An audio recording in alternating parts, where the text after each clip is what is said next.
Hello hi for you good morning to all of you बच्चे। बच्चों हम लोग प्रीवियस क्लास में या प्रीवियस टॉपिक्स में हम लोग depression in freezing point concept को कैरी ऑन किए थे। जैसा कि मैंने आपको बोला था, इन नेक्स्ट क्लास हम लोग osmotic pressure that is last quality property को हम लोग एक्सप्लेन करेंगे। तो हम लोग का जो अब लास्ट क्वालिटी प्रॉपर्टी है they are osmotic pressure, they are osmotic pressure. ठीक है, osmotic pressure first of all ना हम लोग ऑस्मोसिस एक वर्ड है उसको समझेंगे, देन हम लोग ना मूव करेंगे ना टुवर्ड्स ऑस्मोटिक प्रेशर। तो ना ऑस्मोसिस क्या है, इसका डेली लाइफ में क्या एग्जांपल्स हैं, हम लोग ना इसको डेली लाइफ से कैसे कोरिलेट करेंगे। फर्स्ट ऑफ ऑल हम इन सब चीजों को देखेंगे, देन हम लोग ना डिफाइन करेंगे। ठीक है कि ना what is qualitative property, sorry what is osmotic pressure. देखो ऑस्मोटिक, देखो फर्स्ट ऑफ ऑल हम ऑस्मोसिस पे आते हैं। ठीक है, व्हाट इज ऑस्मोसिस। ठीक है, ठीक है, और व्हाट इज ऑस्मोसिस।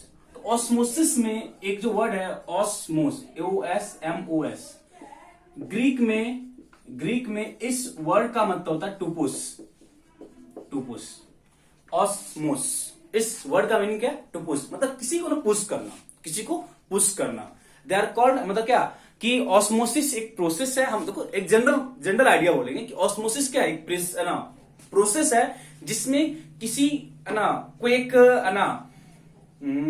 कोई एक मीडियम किसी दूसरे मीडियम को क्या करेगा, पुश कर रहा होगा। कोई एक मीडियम किसी दूसरे मीडियम को पुश कर रहा होगा। इस कॉन्सेप्ट में हम लोग ऑस्मोसिस टर्म को लेके आते हैं। ठीक है, इस कॉन्सेप्ट थ्रू हम लोग ऑस्मोसिस टर्म्स को लेके आते हैं। देखो अब इसको हम लोग कैसे साइंटिफिकली यूज करेंगे, साइंटिफिकली हम इसको कैसे यूज करते हैं। देखो बहुत सारे फिनोमेना है जहां पे आप ऑस्मोसिस को देखते हो, जहां पे आप लोग ऑस्मोसिस को देखते होगे ना कि जब आप देखते हो कोई पेड़ पौधा है, ठीक है, फूल का है, सब फ्लावर का प्लांट है, ठीक है ना, गर्मी के दिन में वो सूख जाता है, सूखता है ना, बट जो ही अरे क्या वर्षा होता है ना, बारिश होती है ना, बारिश में उसका होता है ना उस ग्रोथ होता है। ग्रोथ क्यों होता है, इसके पीछे भी क्या है, रीजन है किसका, ऑस्मोसिस का। देखते चना वगैरह को आप डालते हो पानी में रात में या कहीं डालते हो तो तुम क्या होता है, स्वेल्स अप हो जाता है, मतलब फूलता है ना। क्यों फूलता है, यहाँ पे ऑस्मोसिस का कॉन्सेप्ट है। बहुत सारे डे लाइफ में बस एग्जांपल हैं जहां पे ऑस्मोसिस का हम लोग एग्जांपल ले सकते हैं। कभी देखना ट्राई करके, है ना, होता है ना एग, अंडा है ना, तो उसका जो बाहर वाला लेयर है ना उसको बाहर निकालो, बाहर निकालने के बाद उसको डाल दो पानी में, डालोगे पानी में ना तो देखना फूल जाएगा, फूलेगा। यहाँ भी ऑस्मोसिस का ही कॉन्सेप्ट है। ठीक है, बट वही चीज करना, अंडे को जो उसका बाहर का लेयर है उसको हटा के उसको क्या करो ना, पानी प्लस नमक का तैयार करो सॉल्यूशन, उसमें उसको डाल दो, देखना वो श्रिंक कर जाएगा, सूख जाएगा। तो यहाँ भी ऑस्मोसिस का ही कॉन्सेप्ट है। तो बहुत सारे डे लाइफ में मेरे पास एग्जांपल हैं जहां हम लोग ऑस्मोसिस का कॉन्सेप्ट लेके आते हैं। लेकिन हम लोग एक्सप्लेन करेंगे रिवर्स ऑस्मोसिस। देखते हो ना, जो लोग घर में यूज करते हो आरओ, हर घर में यूज होता होगा आरओ। आरओ का मतलब क्या होता है, रिवर्स ऑस्मोसिस, पता, आरओ का मतलब क्या है, रिवर्स ऑस्मोसिस। इन सब प्रोसेस में हम लोग देखेंगे किस तरह से हम ऑस्मोसिस को डे लाइफ में है ना कोरिलेट करते हैं, किस तरह से हम लोग यूज करते हैं उसको। इन सब चीजों को हम लोग यहाँ पे एक्सप्लेन करने वाले हैं। ठीक है, तो फर्स्ट ऑफ ऑल मेरे पास है ऑस्मोसिस। फर्स्ट ऑफ ऑल मेरे पास क्या है, ऑस्मोसिस। देखो ऑस्मोसिस क्या होता है ना, किसी एसपीएम, एक वर्ड है एसपीएम, वो तो होता है semi permeable membrane, semi permeable membrane, membranes. इसका मतलब होता है ना ये स्पेशल टाइप का एक मेम्ब्रेन्स होता है कि जहां से सिर्फ सॉल्वेंट मॉलिक्यूल पास करते हैं। इस वर्ड को लिख लो ना, ऑस्मोसिस का क्या होता है, टू पुश। देखो सपोज हम एक तरह का इस तरह का मेरे पास कंटेनर है, ठीक है, अब मैं यहाँ पे लगा दिए एसपीएम, यहाँ पे हम क्या लगा एसपीएम। एसपीएम का फुल फॉर्म क्या होता है, सेमी परमिएबल मेम्ब्रेन। इसको हम डिस्कस करेंगे।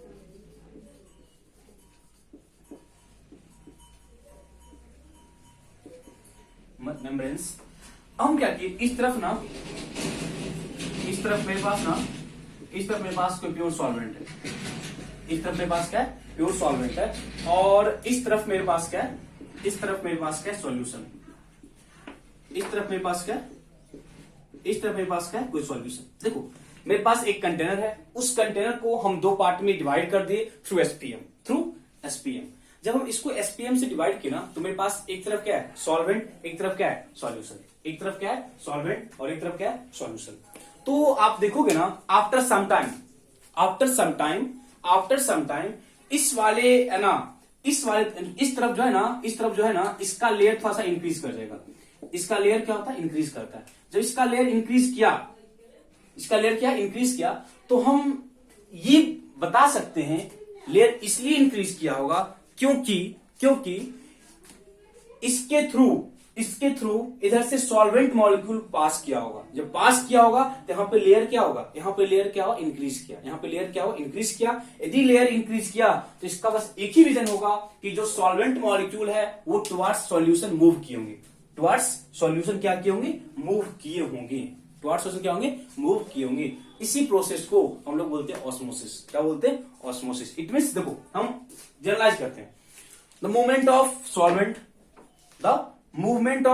molecule through SPM to the solution side is called osmosis. It means जब कभी ना हम लोग ऑस्मोसिस को डिफाइन करते हैं तो वहां पे हम लोग एसपीएम वर्ड को यूज करते हैं, सेमी परमेबल मेम्ब्रेन। देखो जितना भी जैसे एनिमल्स है, एनिमल्स का जो होता है ना कि आप जो उसका स्किन देखते हो वो भी एसपीएम का बिहेव करता है। जो प्लांट वगैरह है, प्लांट वगैरह में क्या होता है, जो उसका है ना एक वहां पे है ना जो उसका देखते हो बाहर जो है ना लेयर होता है वो एसपीएम का बिहेव करता है। हर जगह होता है। या हम लोग इनऑर्गेनिक भी यूज करते हैं, कैल्शियम फॉस्फेट होता है ना, कॉपर फेरोसाइनाइड होता है, बहुत सारे वर्ड है ना। इनऑर्गेनिक मेम्ब्रेन्स बनना स्टार्ट हो गए हो। पहले क्या था, हम लोग बस ऑर्गेनिक वाले पे थे, दैट इज प्लांट में है, एनिमल्स में है, इन सब में है ना मेम्ब्रेन्स होता था, एक स्पेशल मेम्ब्रेन्स की तरह बिहेव करता था। बट अब जो है ना, अब तो है ना इनऑर्गेनिक मेम्ब्रेन्स बनना स्टार्ट हो गए हैं। ठीक है, हम लिखा देंगे हर का नाम है ना, कैल्शियम फॉस्फेट जो फ्रीक्वेंटली यूज होता है। ठीक है, कैल्शियम फॉस्फेट यूज होता है। इट मींस एसपीएम का एक अपना एक अलग है ना सिग्निफिकेंस है, एक अलग प्रॉपर्टी है कि इसके थ्रू सिर्फ और सिर्फ सॉल्वेंट मॉलिक्यूल ही पास कर सकते हैं। जब सॉल्वेंट मॉलिक्यूल पास किया towards solution is called osmosis. First of all आप लिखो ऑस्मोसिस का डेफिनेशन। लिखना, movement of solvent molecule to the solution, movement of solvent molecule towards solution through SPM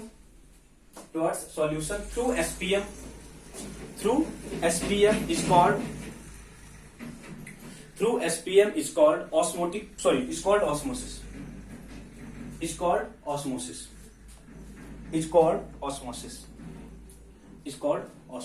अब देखना, अभी हम सॉल्वेंट और लाए सॉल्यूशन को, अभी मेरे पास क्या था, अभी मेरे पास था सॉल्वेंट और सॉल्यूशन। बट कोई बोला ना कि हम इधर भी ले आए सॉल्यूशन, इधर भी क्या ले आए सॉल्यूशन, मतलब मेरे पास यहां भी अब क्या है, मेरे पास यहां भी अब क्या है सॉल्यूशन, मेरे पास यहां भी अब क्या है सॉल्यूशन, मेरे पास यहां भी अब क्या है सॉल्यूशन। तो मेरे पास यहां भी सॉल्यूशन है, मेरे पास यहां भी क्या है सॉल्यूशन है, मेरे पास यहां भी क्या है सॉल्यूशन, मेरे पास मतलब क्या आ गया सॉल्यूशन, मेरे पास क्या सॉल्यूशन। अब क्या बोलेंगे, जब एसपीएम के दोनों साइड सॉल्यूशन ही है, अब हम क्या ऑब्जर्व करेंगे, और तो मेरे पास सॉल्वेंट है नहीं, अब मेरे पास सॉल्वेंट है नहीं, अब क्या करेंगे। देखो जब सॉल्यूशन है, सपोज हम क्या बोले, ये सॉल्यूशन का कंसंट्रेशन 1 मोलर है और इसका कंसंट्रेशन 2 मोलर है। हम क्या बोले, concentration of this solution is 2 molar but the concentration of this solution is 1 molar. It means मेरे पास 2 सॉल्यूशन है और दोनों का जो कंसंट्रेशन है वो डिफरेंट है। जब दोनों का कंसंट्रेशन डिफरेंट है तो ऑस्मोसिस प्रोसेस यहां पे हम ऑब्जर्व करेंगे, और इस ऑस्मोसिस प्रेशर में हम ये ऑब्जर्व करेंगे कि जो lower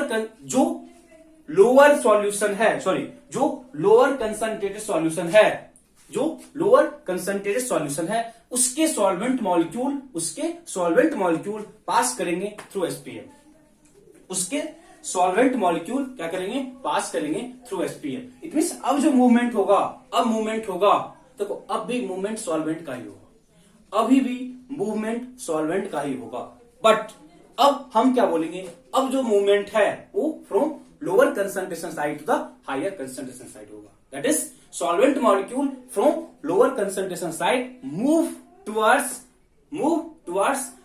solution having higher concentration, this process also called osmosis. It means सिर्फ ये नहीं कि सॉल्वेंट का मूव करना टुवर्ड्स सॉल्यूशन, इट में आइदर मेरे पास 2 सॉल्यूशन हो सकता है। In case of 2 solution osmosis always है ना, carried out from lower concentration side to the higher concentration side, lower concentration to higher concentration. आगे लिख लो, आगे लिखना, नोट करके लिखना। In case of solution, in case of solution osmosis takes place, in case of solution osmosis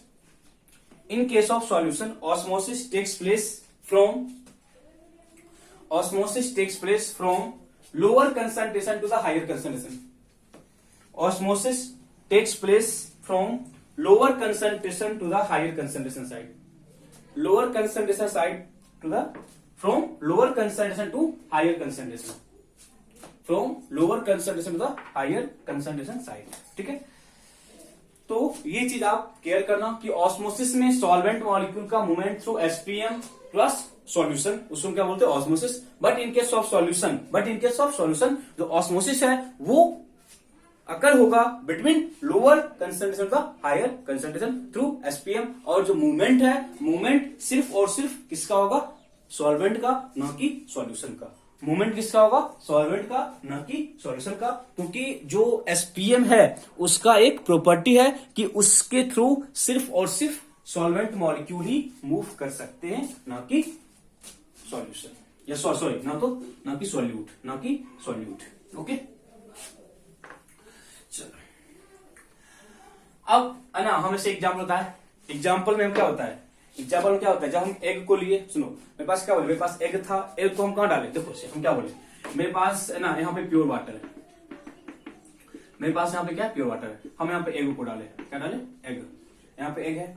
अब मेरे पास क्या बोले, मेरे पास अब क्या है, मेरे पास अब है वाटर प्लस NaCl का सॉल्यूशन, वाटर प्लस NaCl का सॉल्यूशन। हम यहाँ पे एग को डाले, यहाँ पे हम किसको डाले, एग को। तो हम क्या बोले, अब हम क्या ऑब्जर्व करेंगे, अब शुरू, हम ऑस्मोसिस पढ़ चुके, हम ऑस्मोसिस पढ़े अभी, हम उसी का यहाँ पे है ना, इसी को हम है ना डेमोन्स्ट्रेट करते हैं। सुनो, यहाँ पे वाटर है, और पता है ना कि जो एग के अंदर ना, एग के अंदर भी एग के कुछ फ्लूइड्स है ना, होता है लिक्विड है ना, उसके अंदर भी उसके क्या होते हैं, कुछ है ना, वहां भी क्या होगा, उसकी कुछ फ्लूइड होंगे, पता है कि एग के अंदर, बोलोगे ना कि एग के अंदर भी क्या होता है, उसके कुछ है ना फ्लूइड्स होते हैं जो कि यहाँ पे मूवमेंट को कैरी है ना ऑन करवाते हैं। ओके, जो क्या करते हैं, मॉलिक्यूल, जो भी इसके अंदर मॉलिक्यूल है उसको कैरी ऑन करवाते हैं। ठीक है, जो भी एग के फ्लूइड है, ठीक है। अब देखो हम क्या बोले कि है ना, बाहर वाटर है, अंदर क्या है, एग के फ्लूइड है, अंदर क्या है, एग का फ्लूइड है। वाटर और एग के फ्लूइड में वाटर का कंसंट्रेशन लो है, वाटर का कंसंट्रेशन क्या है, लो है। तो वाटर का कंसंट्रेशन लो है, वाटर एक्ट कर रहा है एज ए प्योर सॉल्वेंट, और जो एग का आउटर लेयर है ना, they are act as SPM. जब एग का बाहर का लेयर एसपीएम है, यहाँ पे वाटर है, अंदर एग का फ्लूइड है, ये लोअर कंसंट्रेशन है या हायर कंसंट्रेशन है, तो जो वाटर है, वाटर इधर मूव करेगा। जब वाटर इधर मूव करेगा तो जो एग है वो स्वेल्सअप हो जाएगा, वो क्या होगा, स्वेल्सअप, मतलब क्या होगा, फूल जाएगा, वो क्या होगा, फूल जाएगा। इट मीन्स यहाँ पे ऑस्मोसिस हुआ from water to the egg fluid, water से कहां गया, एग के फ्लूइड तरफ गया। इट मीन्स जो उसका साइज है, वो साइज क्या करेगा, इंक्रीज कर जाएगा, उसका साइज क्या कर जाएगा, इंक्रीज कर जाएगा। अब देखो, बट इस केस में यहां भी क्या बोलेंगे, एक क्या जो फ्लूइड होगा और बाहर क्या है, वाटर प्लस NaCl, ये मोर कंसंट्रेटेड है, ये क्या है, मोर कंसंट्रेटेड। जब ये मोर कंसंट्रेटेड है तो जो एग का फ्लूइड है वो बाहर आ जाएगा। जब एग का फ्लूइड बाहर आ जाएगा तो यहाँ पे एग क्या करेगा, श्रिंक कर जाएगा, यहाँ पे एग क्या कर जाएगा, श्रिंक करेगा, क्योंकि यहाँ पे जो ऑस्मोसिस टेक्स प्लेस किया है वो from egg fluid to the NaCl solution, towards NaCl solution. It means वहां पे क्या होगा, उसका साइज क्या करेगा, डिक्रीज कर जाएगा, साइज क्या कर जाएगा, डिक्रीज कर जाएगा। इट मींस बोथ केस में ऑस्मोसिस हो रहा है, बट ऑस्मोसिस का डायरेक्शन डिफरेंट है, because of different direction of osmosis we can observe different phenomena. In case of water and egg, we can say that egg swells up because osmosis takes place from water to the egg fluid. But in case of NaCl solution, osmosis takes place from egg fluid to the solution. Therefore, it shrinks. Okay? तो ये हमारा day life में example, बहुत सारे example हम क्या बोले, suppose जो चना वगैरह देखते हो ना, चना वगैरह तुम डालते हो वाटर में तो क्या होता है, फूलता है, वहां भी ऑस्मोसिस हो रहा है, वहां भी क्या हो रहा है, ऑस्मोसिस। उसको बाहर छोड़ दो, क्या होता है, श्रिंक कर जाता है, वहां भी ऑस्मोसिस का एग्जाम्पल है। वो सारे क्या है, ऑस्मोसिस के ही एग्जांपल है। फूल वगैरह तोड़ के लाओ, है ना, सपोज है ना, तुम है ना फ्लावर तोड़े, देखना वो सूख जाएगा, सूख जाएगा, पानी डालो पानी में, फिर से वो क्या होता है, अपने बैक फॉर्म में आ जाता है, ऑस्मोसिस हुआ है। वहां भी क्या हुआ, ऑस्मोसिस हुआ। बहुत सारे एग्जांपल है ऑस्मोसिस के, तो इसको तुम ऑब्जर्व कर सकते हो। ठीक है, इस डायग्राम को ड्रॉ करना। कभी के पूछता है ऐसा क्वेश्चन कि egg is dissolve in NaCl solution, what do you observe, egg shrinks, egg dissolve in A water, solution हो गया। तो सारे क्या है, हमारे कॉमन एग्जांपल है किसके, ऑस्मोसिस के। ठीक है, किसके, ऑस्मोसिस के। ओके, कर लिए, हो गया, अच्छे, हो गया, हो गया, हो गया।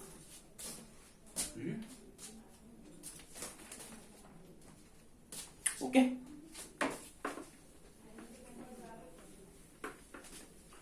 अब देखना, अब क्या देखो कि है ना, एक वर्ड है डिफ्यूजन, एक वर्ड क्या है, डिफ्यूजन।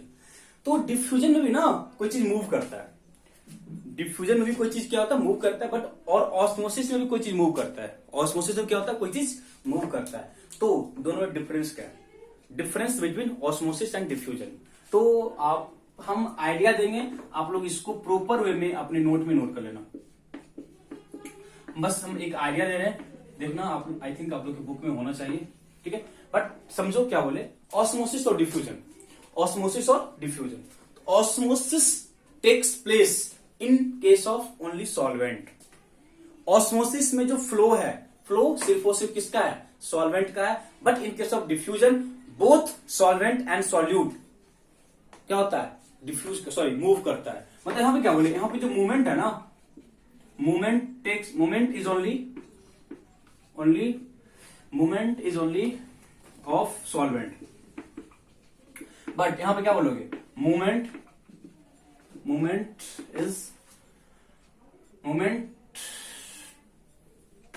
क्या बोलोगे, movement is for both solute and solvent. तो डिफ्यूजन में ऐसा नहीं क्या ना सिर्फ सॉल्यूट है या सिर्फ सॉल्वेंट, यहाँ गैस भी होते हैं, है ना, सॉल्यूट है, सॉल्वेंट, कुछ भी हो सकता है। बट ऑस्मोसिस में सिर्फ और सिर्फ किसका होता है, सॉल्यूट का होता है। ऑस्मोसिस में सिर्फ और सिर्फ क्या होता है, सॉल्वेंट का होता है।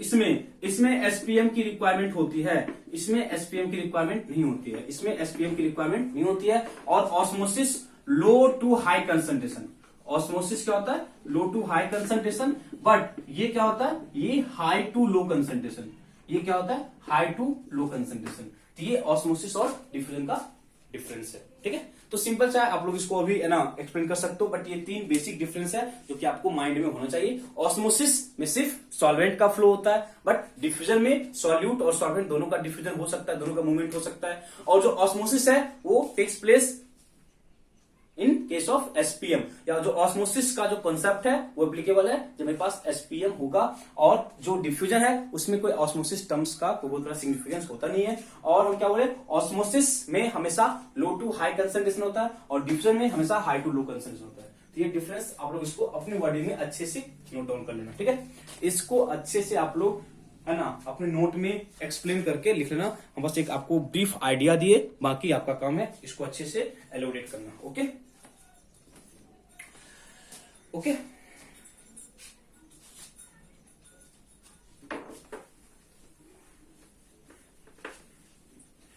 नेक्स्ट देखो, what is SPM.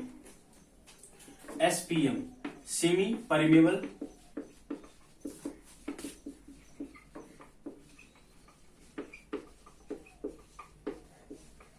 Membranes, semi permeable membranes. What is SPM, लिखना मेम्ब्रेन्स, लिखना ए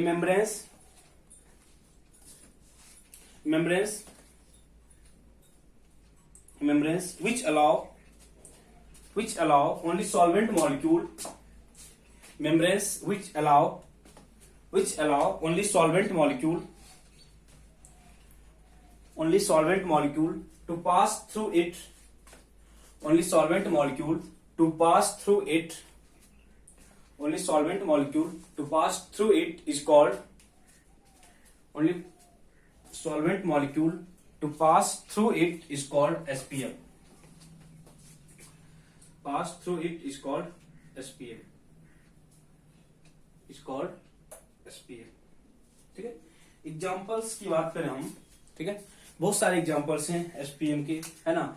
एग्जांपल्स की बात करें तो आर्चमेंट पेपर, आर्चमेंट पेपर होता है, मार्केट में मिलता है, ठीक है। और जितना भी एनिमल्स एंड प्लांट, फ्लावर का जो भी प्लांट की जो है ना मेम्ब्रेन्स है, ठीक है। थर्ड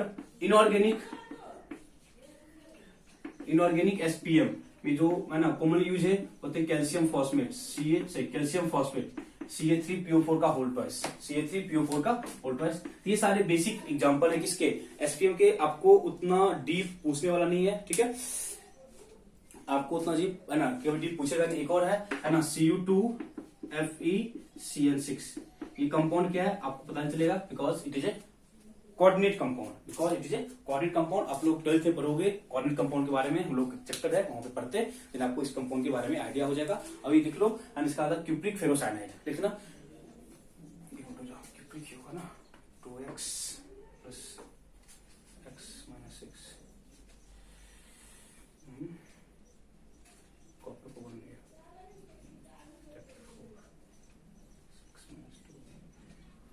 4 नहीं तो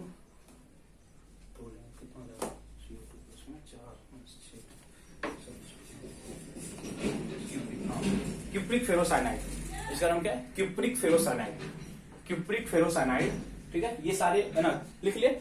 इसका नाम क्या है, कैल्शियम फॉस्फेट, इसका नाम क्या है, क्यूप्रिक फेरोसाइनाइड। ये भी एक आपको है ना एसपीएम एक इनऑर्गेनिक है जो कि हम है ना लैब में प्रिपेयर करते हैं। ये सारे एसपीएम की तरह क्या करते हैं, बिहेव करते हैं। ज्यादा डीप नॉलेज आपको एसपीएम की रिक्वायरमेंट नहीं है, इतना सफिशिएंट है। ये आपको पता है एसपीएम क्या है। एसपीएम एक मेम्ब्रेन्स है जिसके थ्रू सॉल्वेंट मॉलिक्यूल का मूवमेंट होता है। कभी कभी आपको एग्जांपल पूछते हैं इनमें से कौन से एसपीएम है, तो इतना एग्जांपल याद रखो सफिशिएंट है, बिकॉज ये दो एग्जांपल एनसीईआरटी के बेसिस पे है। तो आपको यदि पूछेगा भी तो एक दो एग्जांपल आपको याद रखना। ये दो एग्जांपल ज्यादा इंपॉर्टेंट है क्योंकि ऊपर जो है वो सब है ना ऑर्गेनिक है, बट ये क्या है, ये आपको इनऑर्गेनिक है, तो इसको आप लोग थोड़ा सा केयर करना, ठीक है।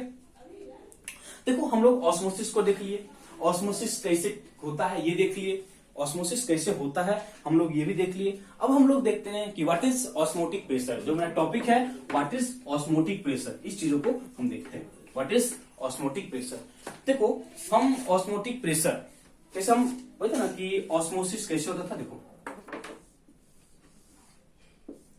हम बोले यहाँ पे क्या था एसपीएम, यहाँ पे क्या लगा हुआ एसपीएम, यहाँ पे एसपीएम है, और यहाँ पे क्या बोले हम, यहाँ क्या बोले, यहाँ पे कोई सॉल्वेंट रखा हुआ है, यहाँ पे क्या रखा हुआ है सॉल्वेंट, यहाँ पे क्या रखा हुआ है सॉल्वेंट,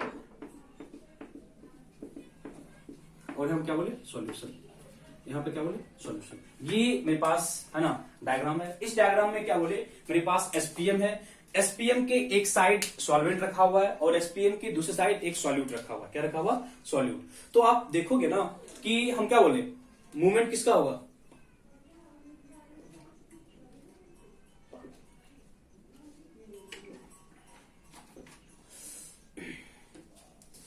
क्या बोले मूवमेंट किसका है, मूवमेंट सॉल्वेंट का टुवर्ड सॉल्यूशन। जब सॉल्वेंट इस तरफ मूव करेगा, जब सॉल्वेंट इस तरफ मूव करेगा थ्रू एसपीएम, जब सॉल्वेंट इधर क्या करेगा मूव करेगा थ्रू एसपीएम, तो इस तरफ जो लेयर है लेयर क्या करेगा इंक्रीज करेगा। लेयर इंक्रीज किया, सपोज यहां तक पहुंच गया, लेयर इंक्रीज किया ऊपर तक पहुंच गया, ठीक है। तो जब लेयर इंक्रीज किया तो अब क्या बोलता है, अब बोलता है कि यहां पे हम कुछ प्रेशर एग्जर्ट किए, यहां पे हम क्या किए कुछ प्रेशर एग्जर्ट किए। इतना प्रेशर एग्जर्ट करो ताकि इधर से सॉल्वेंट मॉलिक्यूल का फ्लो क्या हो जाए रुक जाए, इधर से सॉल्वेंट मॉलिक्यूल का फ्लो क्या हो जाए रुक जाए। समझो आपको थोड़ा बहुत याद होगा क्योंकि आप लोग फ्लूइड्स मैकेनिक्स पढ़ चुके हो, फ्लूइड मैकेनिक पढ़ चुके हो। इक्वल लेवल पे इक्वल प्रेशर लगता है, पता है इक्वल लेवल पे इक्वल प्रेशर लगता है। आप लोग फ्लूइड में पढ़े हो, आप लोग फ्लूइड में पढ़े हो, यदि आप लोग फ्लूइड में पढ़े हो पता होगा यदि दो लिक्विड का लेवल सेम है तो सेम लेवल पे उस लिक्विड पे जो प्रेशर एग्जर्ट हो रहा होगा वो भी सेम होगा, उस लिक्विड पे जो प्रेशर एग्जर्ट हो रहा होगा वो भी क्या होगा सेम होगा। इट मींस अभी दोनों पे प्रेशर क्या होगा सेम होगा।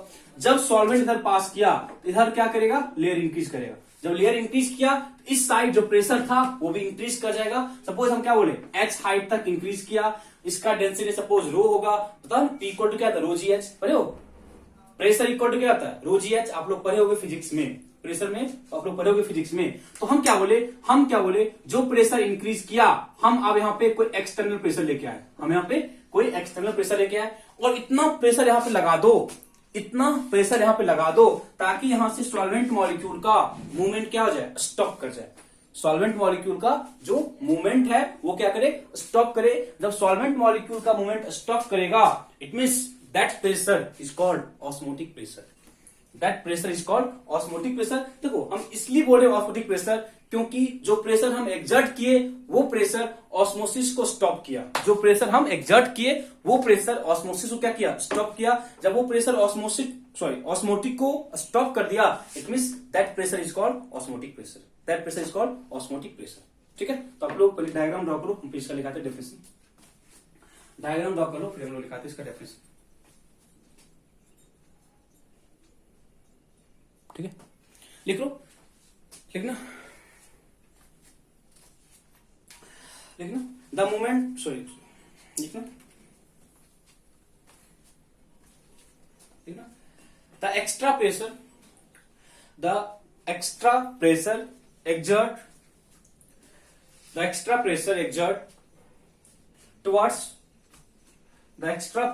exert towards solution side, towards solution side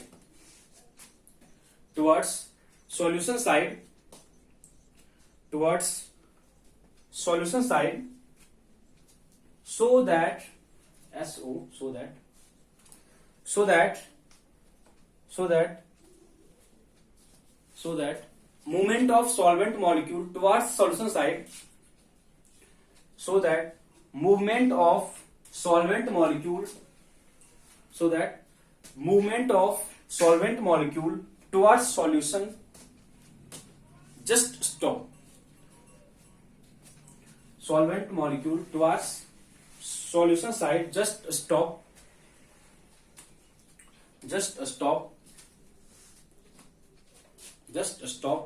is called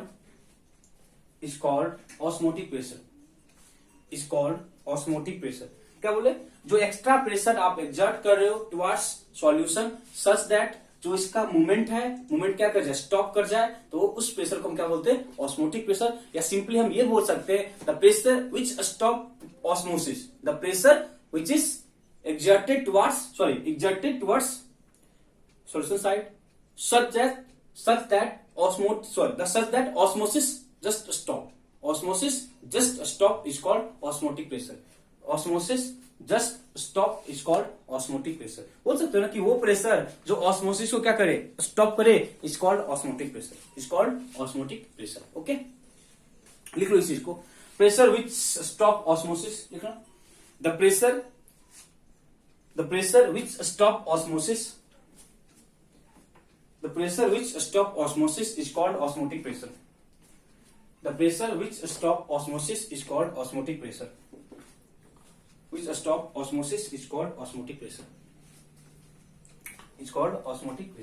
ठीक है, आगे लिखो, नोट करके, osmotic pressure behave parallelly to ideal gas equation. Osmotic pressure behave parallelly करना। Osmotic pressure behave parallelly to ideal gas equation. It means हम बोलते हैं ना, फॉर आइडियल गैस हम लोग क्या यूज करते हैं, आइडियल गैस के लिए हम लोग क्या यूज करते हैं, PV equal to NRT use करते हो ना। वैसे ही हम लोग ऑस्मोटिक प्रेशर में ऑस्मोटिक प्रेशर को पाई से हम लोग विभाजन करते हैं। ना, ऑस्मोटिक प्रेशर को हम लोग पाई से विभाजन करते हैं, that is pi into V is equal to N R T, pi is equal to N over V into R T, N over V that is molarity into R T. यहाँ पे सी क्या है, मोलरिटी, और पाई क्या है, यहाँ पे पाई आपका ऑस्मोटिक प्रेशर, पाई यहाँ पे क्या है, ऑस्मोटिक प्रेशर, इसे आप लोग लिखो, pi is equal to C R T. आप लोग देखोगे ना कि प्रीवियस दो कॉन्सेप्ट में, that is in elevation in boiling point and depression in freezing point में हम लोग मोलरिटी कॉन्सेप्ट को लेके आए थे, बट यहाँ पे क्या है, molarity that is mole over volume, C यहाँ पे क्या है, मोलरिटी, ठीक है, सी यहाँ पे क्या है,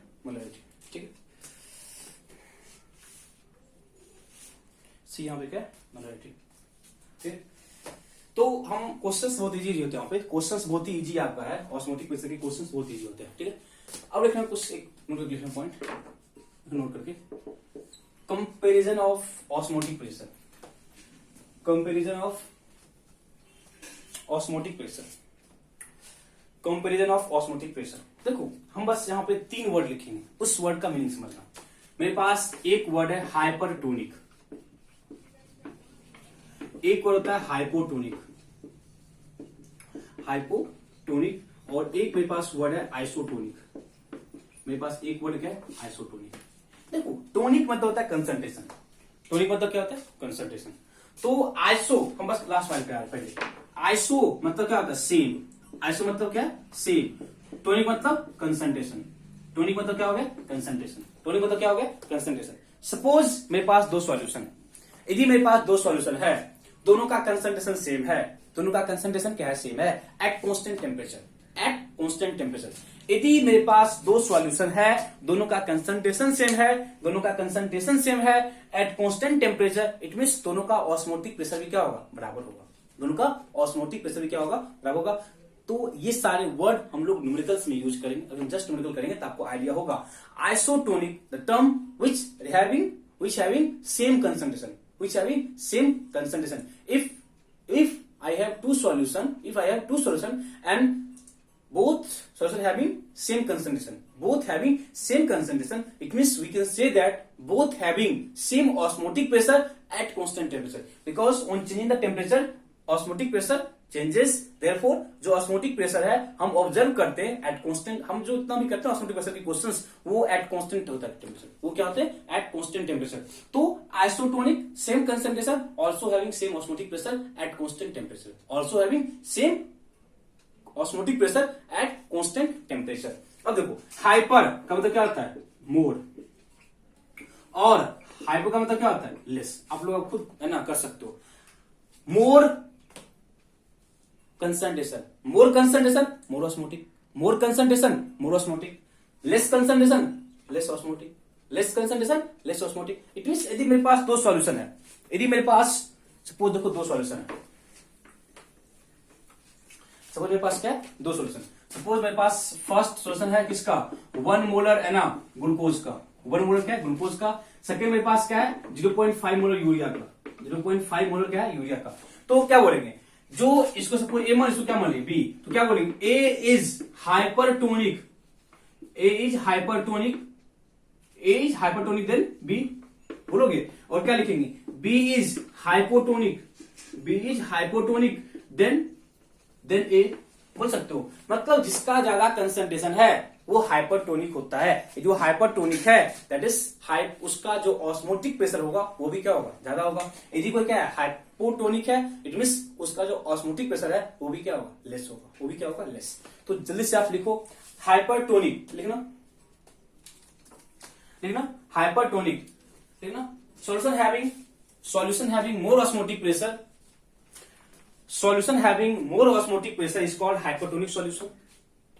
Solution having more osmotic pressure, solution having more osmotic pressure is called, solution having more osmotic pressure is called, solution having more osmotic pressure is called is called hypertonic, is called hypertonic।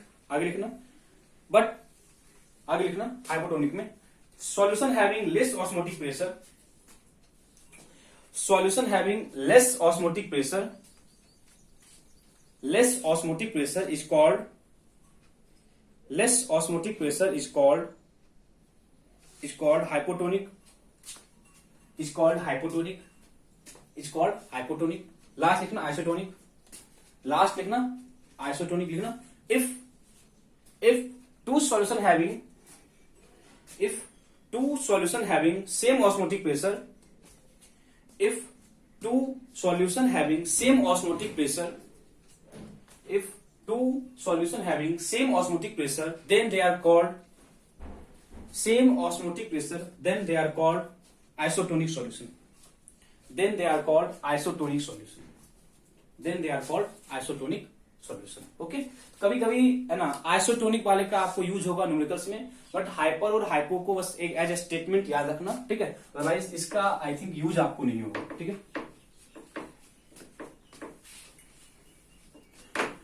तो question लिखो first, ठीक है। 200 centimetre cube of an aqueous solution contain 200 centimetre cube of an aqueous solution 200 centimeter cube of an aqueous solution contain 1.2 gram of a polymer 1.2 gram of a polymer 1.2 gram of a polymer having osmotic pressure having osmotic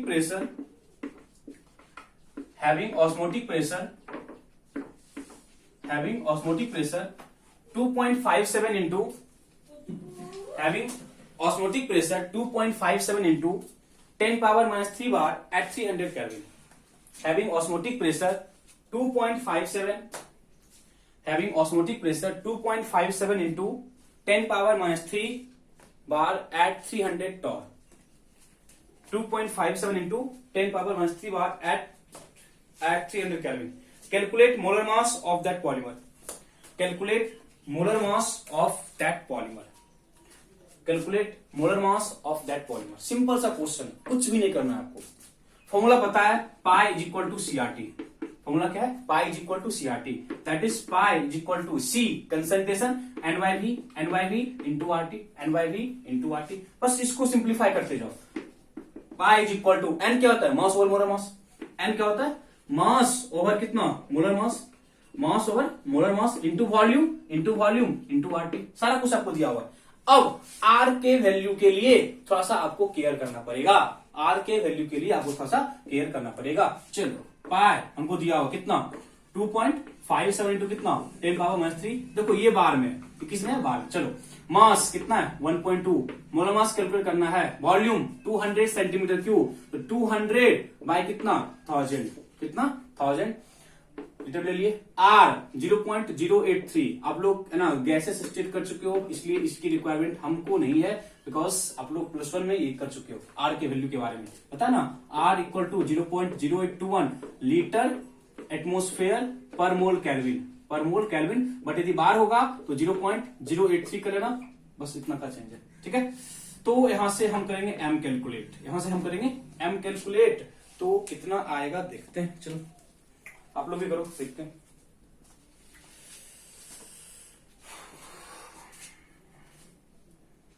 M कितना है?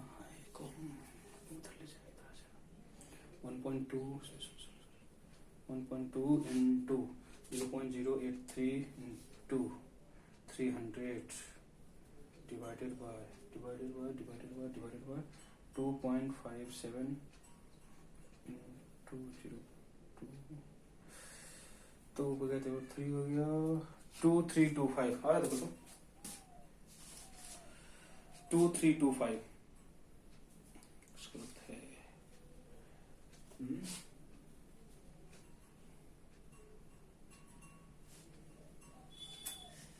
उसका क्या है? उसका तो कुछ different आ रहा है, वाले का कुछ डिफरेंट आ रहा है। मेथड तो सही है। 1.2 इंटू 0.083 इंटू कितना? 300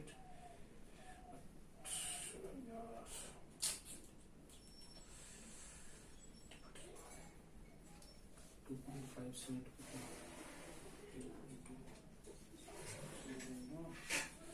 आगे मेरा कितना? 58.132 इंटू कितना? 10/3, दैट इज 58.132 58.13212 समथिंग। इसके बाद आगे भी 2 है तो 0.2 कर लेंगे ग्राम पर मोल। देखो उसका ना 6 के समटाइम, क्योंकि ना यहाँ पे वो 1.26 लिया, हम 1.2 लेते, ज्यादा का फर्क पड़ेगा नहीं। तो आपको बस मेथड के बारे में आइडिया होना चाहिए। एग्जैक्ट कैलकुलेशन आप लोग कर सकते हो।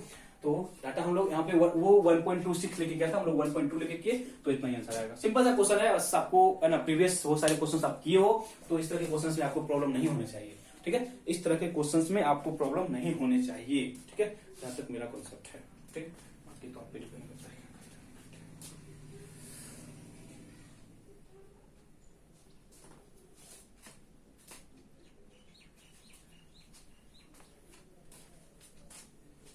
हम आइसोटोनिक वाला करेंगे, ठीक ना।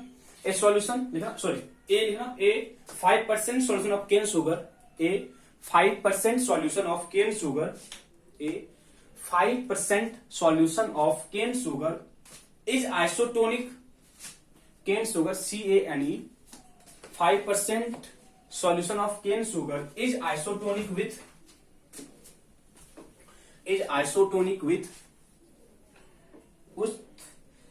0.877% is isotonic with 0.877% solution of urea, 0.877% solution of urea, urea.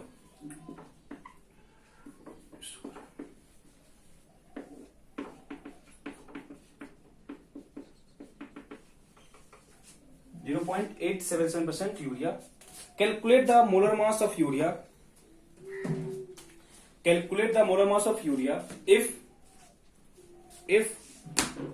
molar mass of cane sugar is 342. If molar mass of cane sugar is 342. If molar mass of cane sugar is 342. 342. तो बोला क्या है, isotonic है। यदि isotonic है it means दोनों का osmotic pressure क्या होगा, सेम होगा। दोनों का ऑस्मोटिक प्रेशर क्या होगा, सेम होगा।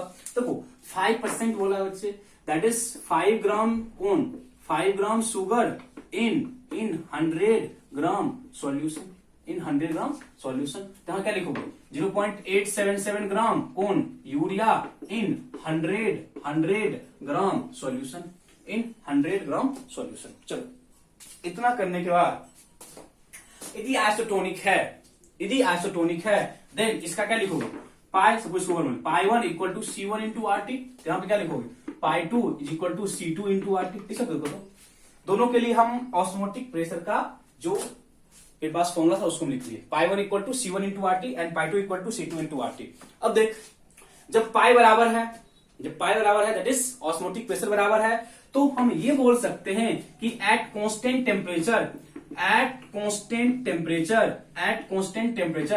if pi 1 is equal to pi 2 then it must have C1 equal to C2, जो कि हम पहले बता चुके हैं। यदि ऑस्मोटिक प्रेशर बराबर है बच्चे देन इसका ये मतलब है कि जो उसका कंसंट्रेशन है वो भी क्या होगा, बराबर होगा। यदि C1 इक्वल टू C2 है, यदि C1 इक्वल टू क्या है, C2, यदि C1 इक्वल टू C2 है तो फर्स्ट वाले का C1 क्या होगा, चलो C1 क्या होता है, C1 इक्वल टू क्या होता है, N1 bye V equal to क्या लिखोगे, N2 बाय V। यदि वॉल्यूम बराबर है देखो ना 100, देखो ये भी क्या है 100 ग्राम सोल्यूशन, ये भी क्या है 100 ग्राम सॉल्यूशन है, ठीक है, क्या है सॉल्यूशन है। यदि हम डेंसिटी को सेम लेके चलते हैं, उतना हमको आइडिया नहीं दिया हुआ, दिमाग मतलब है ज्यादा, तो क्या कर लो N1 इक्वल टू क्या कर लो N2, मोल बराबर है that is mass over molar mass is equal to mass over molar mass. इसको सॉल्व करो, m निकाल लो, इसको सॉल्व करो और m निकालो, अपने आप आपका सॉल्व हो जाएगा।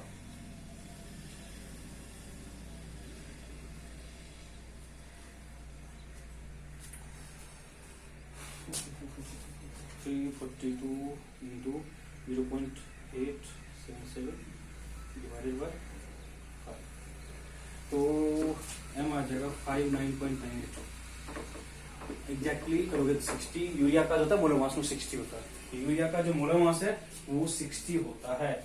आप लोग एक बार देखो, कोई डाउट है पूछो,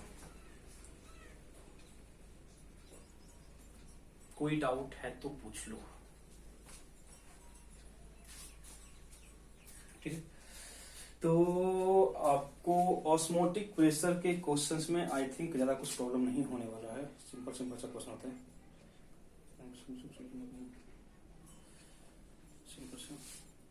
चलो इतने क्वेश्चंस आप लोग करो।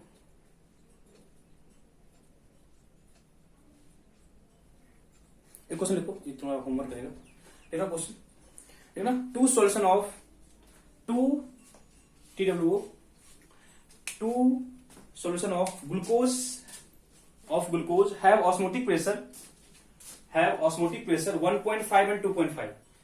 मेरे पास ग्लूकोज का 2 सॉल्यूशन है, एक का ऑस्मोटिक प्रेशर 1.5 है और जो दूसरा है उसका ऑस्मोटिक प्रेशर 2.5 है, having osmotic pressure 1.5 and 2.5 atmosphere, 1.5 and 2.5 litre, sorry 2.5 atmosphere, 2.5 atmosphere. आगे लिखो 1 litre of first solution is mixed with 1 litre of first solution is mixed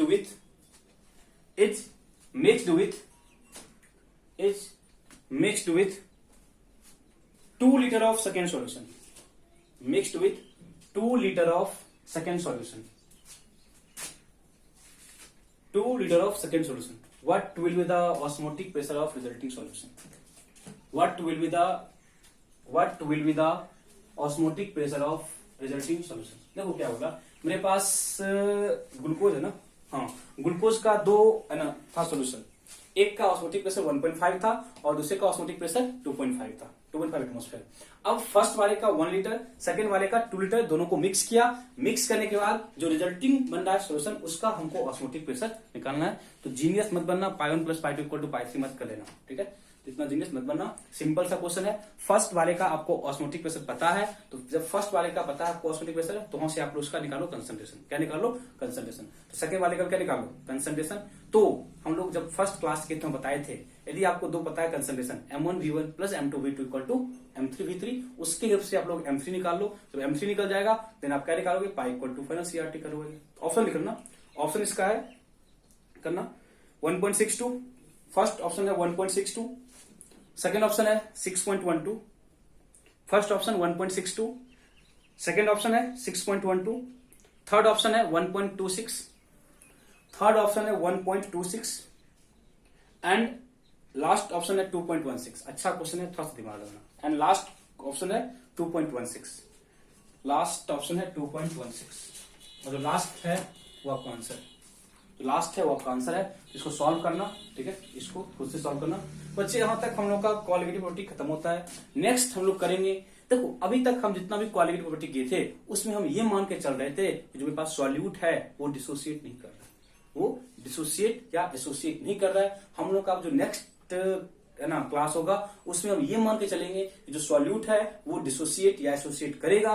तो जो नेक्स्ट क्लास के पहले आप लोगों का ये होमवर्क है, इतने सारे क्वालिटेटिव प्रॉपर्टी के क्वेश्चंस आप फिर से एकदम अच्छे से, जितने भी क्वेश्चंस एनसीईआरटी में या आपके पास जो भी बुक है उसके क्वेश्चंस लगा जाओ, क्योंकि जब तक इन 4 टॉपिक के आपको आइडिया नहीं होंगे तो आगे वाले क्वेश्चंस आपसे नहीं निकलने वाले हैं, क्योंकि आगे वाले क्वेश्चंस का कंप्लीटली कोरिलेशन इस वाले पार्ट से है, इस वाले पार्ट से है। बस वहां पे एक एक्स्ट्रा कॉन्सेप्ट आएगा, बाकी सारा कुछ इसी मेथड से चलेगा। तो before next class, that is on Wednesday, आपका ये होमवर्क है कि जितने भी क्वेश्चंस है ना, हम तो क्लास में आई थिंक हम लोग 50-60 के अराउंड क्वेश्चन किए हैं शुरू से लेकर अभी तक। तो आपका ये होमवर्क है, इन सारे क्वेश्चंस को एक बार गो थ्रू हो जाओ, कोई डाउट है then ask, otherwise next part हम लोग करेंगे इसमें, वो आपको समझ नहीं आने वाला, और नेक्स्ट पार्ट के साथ हम लोग का ये चैप्टर खत्म होने वाला है। ओके, तो आपका होमवर्क है, इस पे आप लोग वर्क करो। Okay, thank you.